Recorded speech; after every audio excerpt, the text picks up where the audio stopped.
तो जो मैं चर्चा कर रहा था पिछले चैप्टर में कि चर स्थिर और दी स्वभाव राशियाँ आप देखिए, उसी के अनुसार आपको फलादेश करना चाहिए। चर है तो समझ लो कि आपका एक्शन फटाफट है, स्थिर है तो आपका एक्शन जो है थोड़ा सा स्लो है, दी स्वभाव है तो डबल माइंडेड है। ठीक है। ये चीज़ में आपको कंसिडर करनी पड़ेगी। और बाकी वही चर है कि तो क्या होगा जी? चर में तो फास्ट, गलत, नुकसान, फायदा, फास्ट बस एक्शन है। हाँ जो भी चीज़ होनी फास्ट, अच्छे सेंस में बुरे सेंस में, मूविंग में। दोनों ही बात है। मूविंग में आ गया ना उसमें, वो डिपेंड करता है ना। लग्नेश चर हाँ, राशि का है, बलवान है, ठीक। पिटा हुआ है, कई उस चीज़ों पर में, डिपेंड कई करता है चीज़ों ना। में हाँ, डिपेंड करेगा, सही बात है। तो जिस कर्ता कार्य के संबंध में पूछेगा वो जल्दी पूरा होता है। और स्थिर के अंदर लग्नेश और कार्येश दोनों बलवान हो तो विलंब से कार्य होगा। और द्विस्वभाव के अंदर यानी मिथुन कन्या कार्येश ये धनु और दसम मीन करके के स्वामी को बोल रहे हैं ना जी? हाँ हाँ हाँ, ठीक हाँ। है।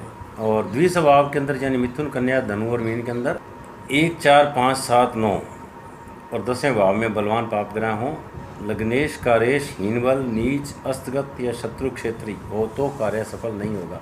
वही बात आ गई कि मेलेफिक प्लेनेट है तो सफल नहीं होगा, और बेनिफिक है तो सफल हो जाएगा। कुंडली के 12 भाव निम्नलिखित प्रश्नों के उत्तर देने के लिए देखे जाते हैं। ये आपको पहले भी बता चुके हैं, जैसे पहला तन का, दूसरा धन का, तीसरा भाई का, चौथा स्वरद यानी सौहार्द, सुखों का, हाँ, पांचवा पुत्र पुत्री विद्या का, छठा शत्रु का, सातवां स्त्री का, आठवां मृत्यु का और आयु का, नवां भाग्य का, 10वां पिता का, 11वां आय का, 12वां खर्चे का। तो ये आपको 12, तो ये आपका प्रश्न विचार वाला जो कल बचा हुआ पोर्शन था वो पूरा हो गया। प्रश्न विचार में आपको केपी सिस्टम भी हमने बताया हुआ है। कृष्ण मूर्ति केपी पद्धति। सिस्टम से भी आप बना सकते हो। उसमें सिस्टम यह है कि आप 1 से 249 के बीच में कोई सा भी अंक बुलवाओ, वो देखो उसका, वो ये देखो कि कैसे वो अंक बोल रहा है, बिल्कुल जी। जल्दी बोल रहा है, धीरे बोल रहा है, उसी के अनुसार उसका कार्य होना है। पहला जजमेंट तो ये ले लो। उसके बाद उसकी यहाँ इसमें सेट बना है, जैसे 1 से 21 तक मेष लगन, बिल्कुल जी। 21 से 40 तक फिर वृष, 40 से 60 तक मिथुन, इस तरह लगन बनी हुई है। ठीक है जी। उसके जिसका लिए चैप्टर उसका जिसका एक चैप्टर मैं हम ले आपको चुके हैं। चार्ट मैं आपको उसका दे दूंगा, तो उसके अनुसार आप लगन निकाल के आज का गोचर भर दीजिए उसके अंदर, तो आपका एक प्रश्न कुंडली की आज की कुंडली बन गई। उसी के अनुसार जो ग्रह नक्षत्र भी आप धारण निकाल सकते हैं। देन आपका एक शब्द आता है पद्म प्रभ सूर्य। तो पद्म प्रभ सूर्य ने भुवन दीपक नाम का ज्योतिष ग्रंथ एक लिखा था। इसकी टीका विवृत्ति नाम से विक्रमी संवत 1326 में सिंह तिलक सूर्य ने की थी। अगला वर्ड आता है हमारा पै के ऊपर पोलिश सिद्धांत। इस सिद्धांत में ग्रह गणित अंकों द्वारा स्थूल रीति से निकाला जाता है। वर्तमान में वराह और भट्टोत्पल का पृथक पृथक संग्रहित पोलिश सिद्धांत मिलता है। इसकी लेकिन कोई एस्ट्रोलॉजी में आज की तारीख में रेलेवेंसी नहीं है, इसलिए वो डिस्कस नहीं करते। पुष्कल योग, कई योग बनते हैं, उनमें से एक योग पुष्कल योग है। इसका मतलब क्या है? चंद्र लगन के स्वामी से युक्त हो और जिस राशि में चंद्र हो उसका स्वामी केंद्र में होकर या किसी अधिमित्र के भाव में होकर लगन को देखता हो।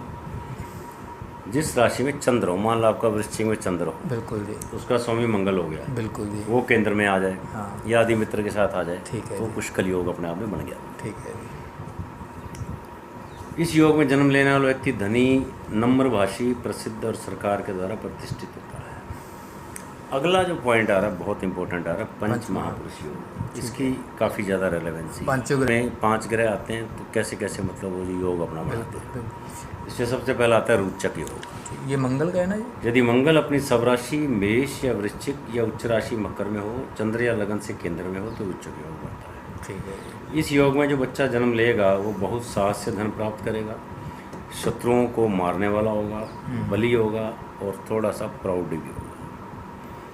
वह सेनापति बनता है, यानी इसमें लीडरशिप के गुण आ गए। मंगल के जो गुण है उसमें आ जाएंगे, बिल्कुल जी। और अपने गुणों के कारण कीर्तिवान होगा, प्रत्येक उद्योग के अंदर विजयी होगा। देन आता है भद्र योग। इसमें क्या कहते हैं, बुध आ जाए अपनी उच्च राशि में, मिथुन में, कन्या में या चंद्र से केंद्र में आ जाए तो भद्र योग बन गया। भद्र मीन्स बुद्धि, बुद्ध का मतलब बुद्धि से है। तो ऐसा जातक कुशाग्र बुद्धि वाला, विद्वानों के द्वारा प्रशंसित, भाषण देने में चतुर, अत्यंत वैभवशाली और उच्च पदाधिकारी होता है।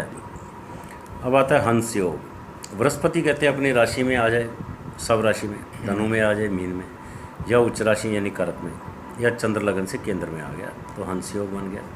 ऐसा जातक सौम्य रूप वाला, उत्तम भोजन करने वाला, सज्जनों के द्वारा प्रशंसित, उसके हाथ और पैरों में शंख, कमल, मत्स्य और अंकुश के चिन्ह होते हैं, क्योंकि ये विष्णु जी के निशानियाँ हैं। ठीक है जी। और विष्णु जी का ही जो बृहस्पति है, ठीक है जी। इसलिए बृहस्पतिवार को कोई विष्णु पुराण करता है तो उसको काफ़ी रिजल्ट मिलते हैं। हरिवंश पुराण करो या विष्णु पुराण करो तो वो हंस योग फलित ज़्यादा होता है। अब एक जवाहरलाल नेहरू जी कुंडली में योग था, मालव्य योग। मालव्य योग शुक्र की का। शुक्र चौथे घर में आ जाए, शुक्र अपनी सब राशि में आ जाए, वृष तुला में आ जाए, उच्च राशि यानी मीन में आ जाए, या चंद्र से केंद्र में आ जाए तो मालव्य योग बनता है।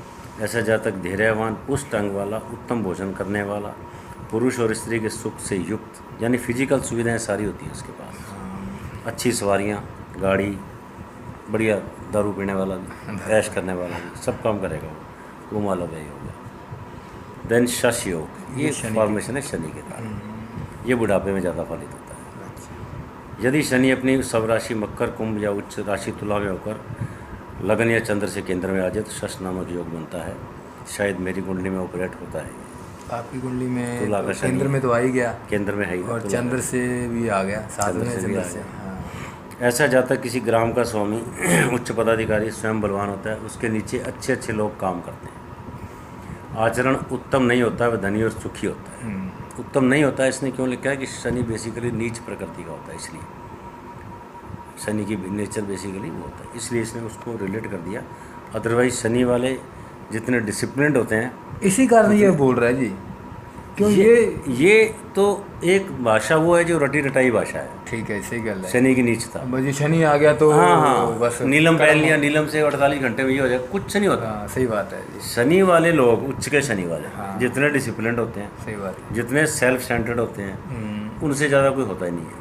और जितने इंट्रोवर्ट होते हैं, वही बोलने वाला अंदर, और सब कुछ है अंदर, अंदर सब कुछ है। जो जैसे आपने अंधेरे में बोला, जो अंदर बोला, सब खोज वही है। खोज वही है, हाँ। शून्य से स्टार्ट होगा। बिल्कुल जी, बिल्कुल। आप देख लो कि बीज को आपने जमीन में डाल दिया तो अंधेरे में ही निकलेगा वो, बिल्कुल जी, बिल्कुल। अंधेरे से निकल के प्रकाश में आएगा। पौधा तो प्रकाश में बनेगा, फूल आकाश में खिलेगा, उसकी उत्पत्ति उसके अंधकार, लेकिन उत्पत्ति अंधकार से है। हाँ, सही बात तो शनि मतलब अंधकार, बिल्कुल जी। जिसके पास अंदर गहन अंधकार पड़ा है ना, उसका तो अंदर से तो ये मान लो कि बहुत कुछ बीज निकलने की संभावनाएं हैं। बिल्कुल बिल्कुल, बीज फूट सकता है। हाँ, तो ये जो चीज़ें हैं ना, ये लोग इतनी व्याख्या नहीं करते, बस वो तो डरा रखा है इनको तो बुक चापनी अपनी। सही बात है। लेकिन बेसिकली जो प्रैक्टिकल, जो मेरा 30 साल का एक्सपीरियंस है, वो ये कहता है कि शनि से बढ़िया कोई प्लेनेट नहीं, और शनि से बढ़िया कोई डिसिप्लिन नहीं, और नीलम से बढ़िया कोई स्टोन नहीं। इससे इसलिए डरते हैं, अगर ये गलती से गलत आ गया तो फिर ये छोड़ता नहीं है बंदे को, नहीं, सजा ऐसा देता है। कुछ नहीं है, ऐसा कुछ नहीं है। शनि कर्मों के आधार पे ही दंड देगा, अच्छा, ऐसा कुछ नहीं है। कर्मों के आधार पे दंड देगा। हाँ, न्यायाधीश है, बिल्कुल न्यायाधीश।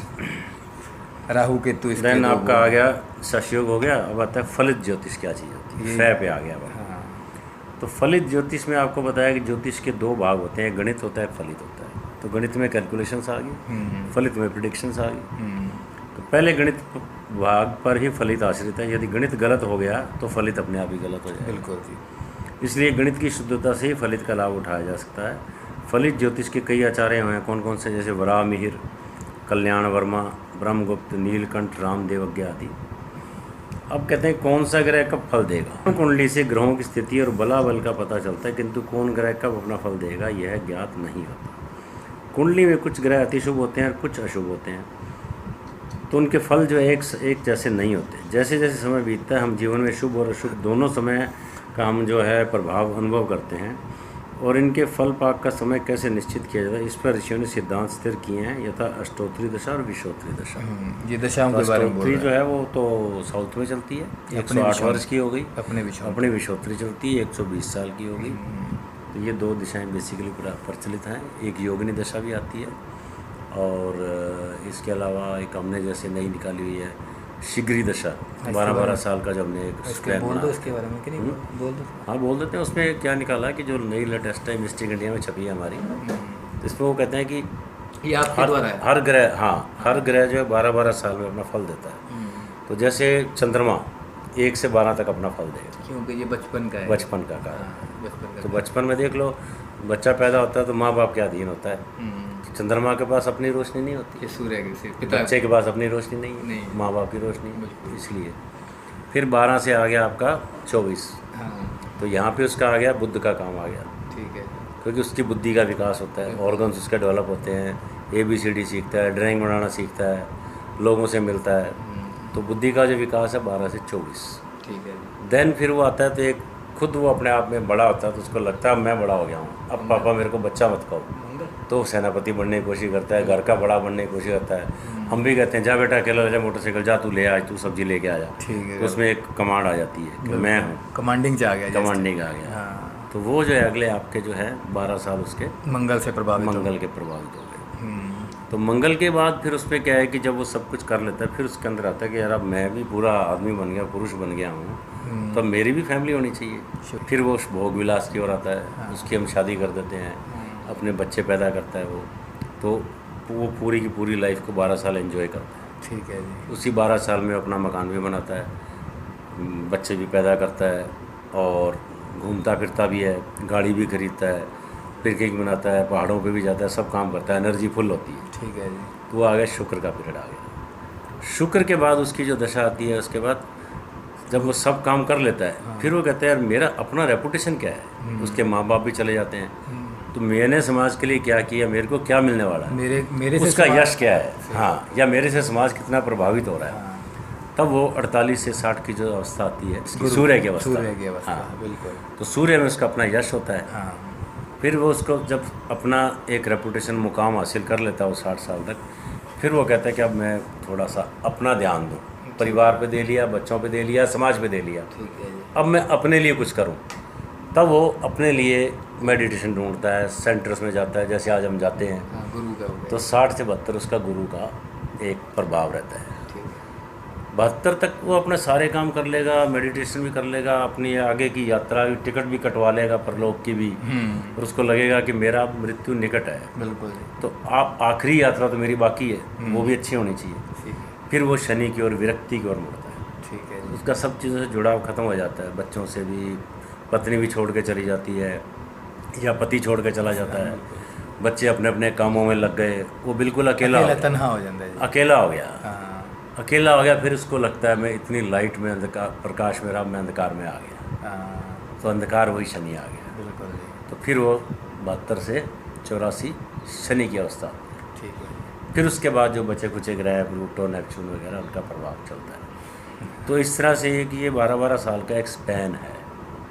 तो इसी के अनुसार जो है बंदे का लाइफ निर्धारित होती है और इसी के कार्यों के आधार पर जो है एक हमने वर्गीकरण किया हुआ है। तो ये आपका हो गया जो एक ये फलित का पोर्शन हो गया। तो आज के लिए मैं समझता हूँ इतना बहुत है।